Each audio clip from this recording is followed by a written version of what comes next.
I'm Dr. Keith Ablow. Hi, I'm Montel Williams, and I just literally left the set of Dr. Oz. We had a very productive discussion about physician-assisted suicide that I thought informed people and opened some questions and maybe answered some questions.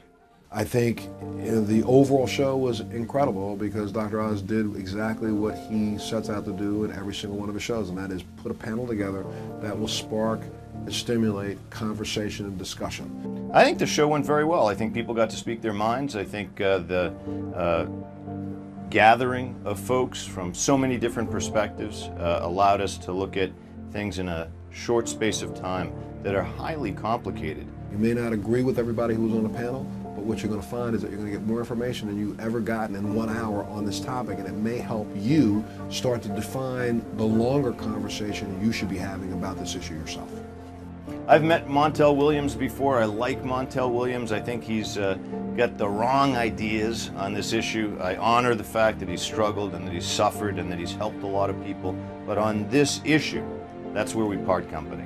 He, to me, appears to be, the diehard, locked in his way doctor who on multiple occasions said, I can fix this.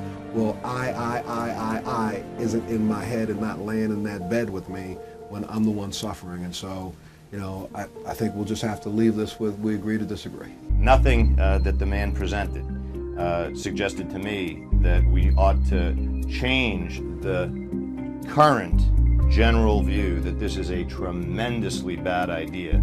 There was nothing that he said at all that actually gave me any reasonable sense of hope that the medical community would start to understand. I think people come to these issues to some extent with their minds made up, but this discussion may have at least made people aware of this fact, that when we speak about individual choices at the end of life, it always happens in a context. And the long experience of countries like Holland indicate that when you start messing with public policy and suggesting that doctors participate in making death more possible, that it's a slippery slope.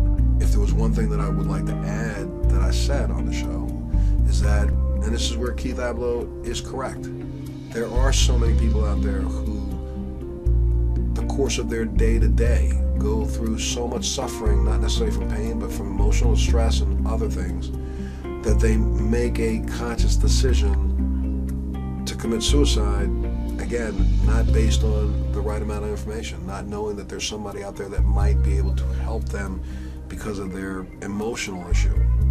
So I separate the two, and I hope people recognize that.